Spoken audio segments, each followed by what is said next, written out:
Welcome to সূচক biology. এর আগের লেকচারে আমরা কিন্তু এতটুকু দেখেছিলাম। তাহলে এই লেকচারে আমরা কি দেখব? আমরা দেখব হচ্ছে মাইক্রোস্পোরোজেনেসিস। তাহলে অ্যাজ ইউজুয়াল আমি যেরকমভাবে শুরু করি, তো মাইক্রোস্পোরোজেনেসিস কথাটার মানে কি? মাইক্রোস্পোর মানে বুঝতেই পারছো এটা মেল গ্যামেটের কথা বলছি, আর জেনেসিস কথাটার মানে হচ্ছে তৈরি হওয়া। তাহলে গাছেদের ক্ষেত্রে মেল গ্যামেট কি? Pollen grain. তো পোলেন গ্রেন যে তৈরি হচ্ছে সেটাকেই আমরা বলছি মাইক্রোস্পোরোজেনেসিস। দেখা যাক এনসিইআরটি কী বলছে এখানে। তো একদম প্রথম থেকে শুরু করো, নিজেদের এনসিইআরটি তোমরা বের করো। হ্যাঁ, তাহলে প্রথম লাইনটা দেখো, as the other develops the cells of sporogenous tissue undergoes meiotic division to form microspores tetrad. একদম ঠিক কথা।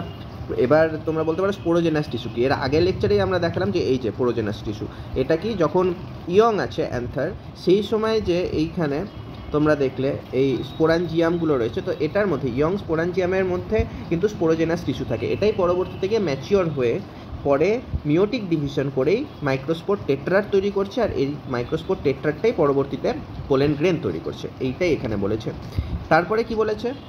as each cell of the sporogenous tissue is capable of giving rise to a microspore tetrad, যেটা আমি বললাম এই sporogenous tissue যেটা রয়েছে ওটাই মাইক্রোস্পোর টেট্রাড তৈরি করছে, আর এক একটা স্পোরোজেনাস কিন্তু টিস্যু এক একটা মাইক্রোস্পোর টেট্রাড তৈরি করতে পারে।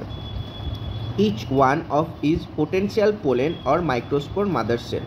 তাহলে যেহেতু এগুলো পোলেন গ্রেন তৈরি করছে পরবর্তীতে, অর্থাৎ হ্যাঁ মানে স্পোরোজেনাস টিস্যু এই টেট্রাড তৈরি করছে, এটাই পোলেন গ্রেন পরবর্তীতে হবে। তো আলটিমেটলি পোলেন গ্রেন যেহেতু তৈরি করছে, তো এগুলো কি এক একটা পোটেনশিয়াল পোলেন বা পোলেন গ্রেন যেহেতু তৈরি করছে, তো এগুলোকে আমরা কি বলবো? Microspore mother sell.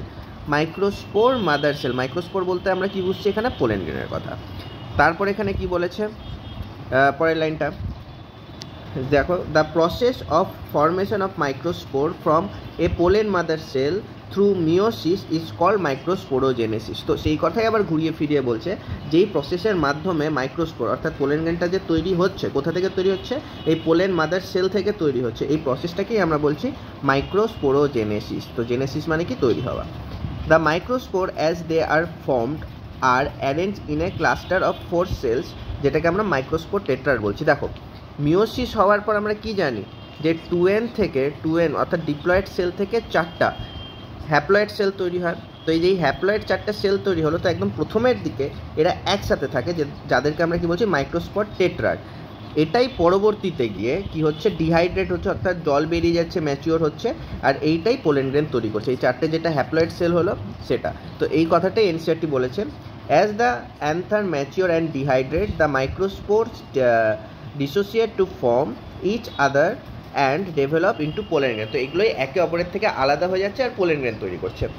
Inside each microsporangium several thousand of microspores or pollen grain are formed that are released with dehiscence of anther। যেটা আমরা দেখেছিলাম এই যে অ্যান্থারের ওয়ালগুলো আমরা দেখলাম আগের লেকচারে, যে ভেঙে গিয়ে পোলেন গ্রেনটা বের হয়। তো এটাই বলেছে যে এক একটা মাইক্রোস্পোরাঞ্জিয়ামের মধ্যে থাউজেন্ড মানে কয়েক হাজার মাইক্রোস্পোর বা পোলেন গ্রেন থাকে, যেটা পরবর্তীতে কিন্তু এই ওয়ালটা ভেঙে গেল ডেহিসেন্স হওয়ার পর বেরোচ্ছে। এই ব্যাপারটা কিন্তু এখানে বলা রয়েছে। তো নেক্সট লেকচারে আমরা দেখব পোলেন গ্রেন সম্পর্কে। Please share and subscribe. Thank you.